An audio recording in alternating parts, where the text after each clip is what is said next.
Today I'm excited to bring you the first in a new Dr. Eric Primex series called the Superhero Science Series. The topic we answer on episode 1 is how to physically transform into a real-life green arrow. What would it take? Is it even possible? So I love superheroes and I love talking about this stuff. So the idea is to bring together many of the ideas I've discussed throughout the year with a program that will develop real functional cross-modular performance. Green Arrow is the ideal inspiration for the kind of training I've researched as a medical physician, and that I've also participated in myself, everything from wrestling to martial arts, running, working out with weights, kettlebell training, and much, much more. So the Green Arrow, he represents the peak of human performance.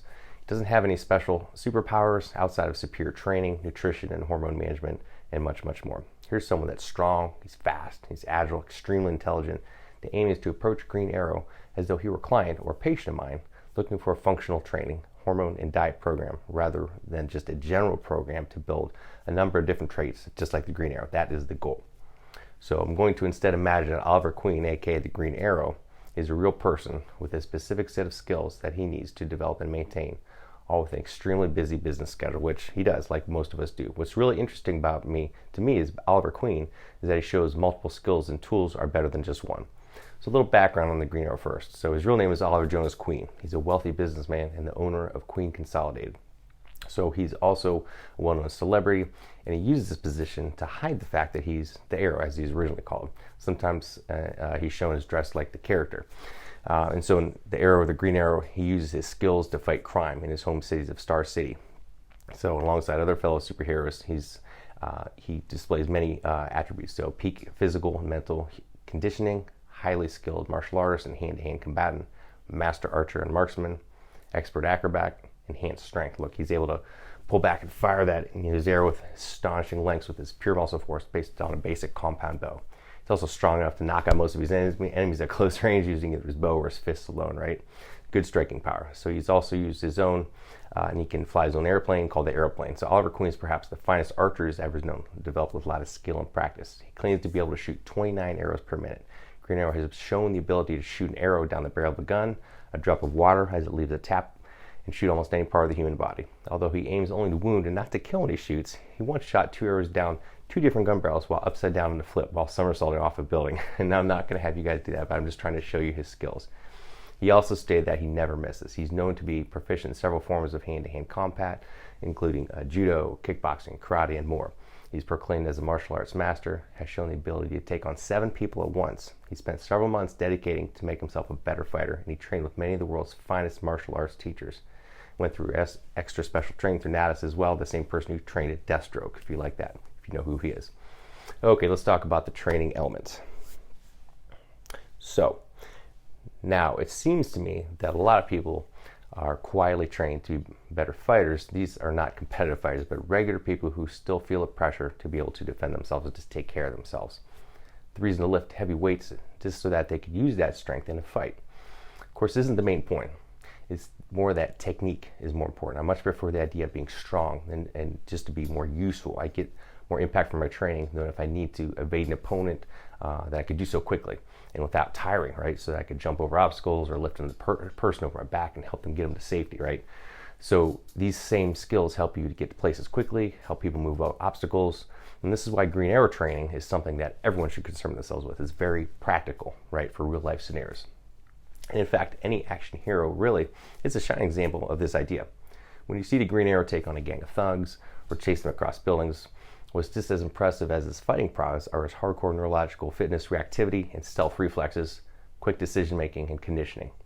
The biggest challenge most people would face when trying to be the Green Arrow for real would be getting tired out almost instantly, getting knocked out from one punch, or jumping from a tall building or a height and then you're hurt your ankle, right? You have to be resilient.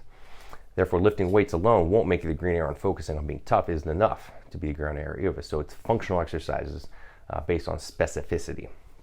So these are exercises that either match the movement the individual is training for, or that utilize and strengthen specific muscle groups and underlying traits that are used in those specific actions. So this means the exercise should have rapid transfer to real life scenarios. If you want to get better at chopping wood, right? You don't want to just sit there and do bench press or do some squats, right? It doesn't carry over. Instead, you use something that's similar to simultaneously doing a push and a pull, and that also incorporates a turning or twisting element as well, right? Such exercises will train the body in the transverse plane, meaning they incorporate a turning or twisting motion. This will build stronger, more explosive muscles like the sartorius, the obliques, etc. So what are the skills and traits that Green Arrow training should address pertaining to work capacity? Green Arrow, for example, needs to maintain high power output for a long duration. Strength and endurance is important, if not more important than maximum strength, right? You have to be able to do it, but be able to continue to do it for a long period of time. Conditioning. Green Arrow should run, whereas like wearing a lot of armor, for example, or wearing a weighted vest, running, jumping, and climbing. He needs free running skills, over abilities. His strength must be relative to his weight. He needs to train his primary bow pulling arm for more accuracy. So these are the real life applications, right? He also needs precise aim, and so likely should train his senses with eye-hand coordination drills like tennis ball catching and reaction movements, right? Max strength, whether it's lifting, a heavy box, wrestling an opponent, or lifting a door, Green Arrow definitely needs some max strengths with hypertrophic weight training cycles. What's important is that his strength is developed in all planes of rotation. That's as important, if not more important, than just strength in the sagittal and frontal planes. Again, all full range of motion. Progressively being able hit in a fight training to harden the bones and his tendons to reduce injury is another must. Psychomotor awareness. Green Arrow needs to be sharp and focused even after a long night of fighting bad guys, and especially balance. And Green Arrow needs body awareness when balancing, along beams or fighting multiple combatants. Explosiveness as it relates to jumping and throwing punches with strength. This may seem kind of strangely specific, but it's important to reduce injuries or concussions, and can even aid with visual tracking, right? Things, thanks to the link between the neck and the senses, grip strength, whether climbing or holding on to, an assailant's grip, strength is crucial for stability, that neurological capacity. Green Arrow needs stability in the hips, in the core, and knees to prevent injury, and also to enhance climbing, grappling, running, rapid decision-making, and mental toughness, and therefore in spades, right? And there are many other traits and skills that the Green Arrow can benefit from too, but which should be considered less important. Things like, yoga, flexibility, things like that. Green Arrow doesn't need to be able to get his leg behind his head, for example, but a certain amount of mobility and flexibility will help if he's climbing, or helpful for injury prevention and recovery as well. So next, to the diet. So besides being known for his famous Green Arrow chili, one of the hottest foods on the planet, let's cover his diet, right? I like hot stuff, and he did too. So now obviously he would need to take in a lot of calories to maintain the size that that he does with the number of calories, right? He has to burn them all the training and fighting that he does, right? I would prescribe that he has a high protein, a higher calorie, and higher carbohydrate intake to fuel his hardworking body. Also points out that he doesn't stress over his diet. He often enjoys a business dinner, or he doesn't drink a lot of any alcohol, right?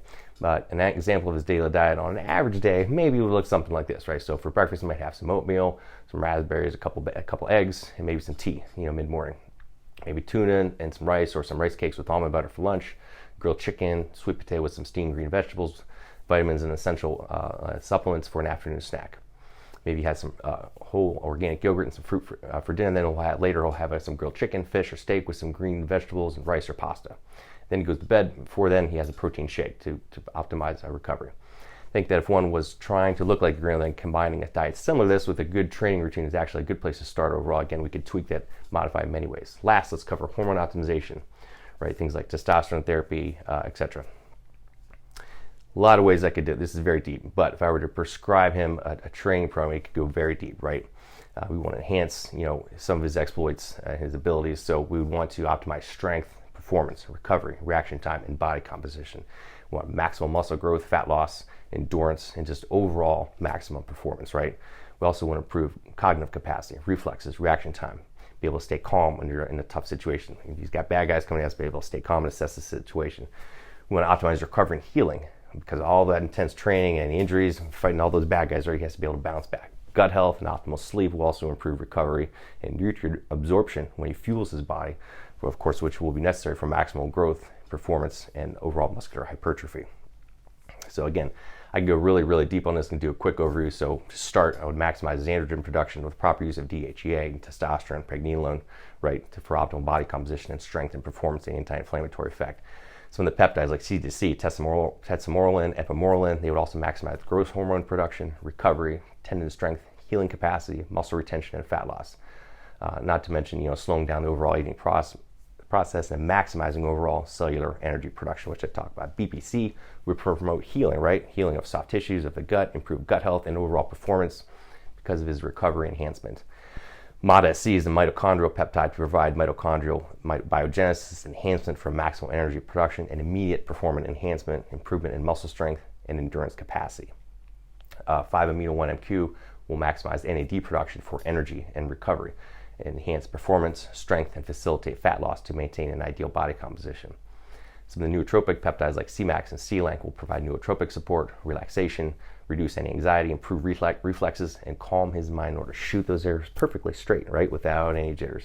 Some other supplements and things like butyrate, ketone esters for gut health, performance optimization, and cognitive improvement, as well as overall metabolic efficiency. Again, we talked about NAD optimization, things like leucinergy, niacinamide, NMN. Again, optimize energy production, recovery, strength, and performance.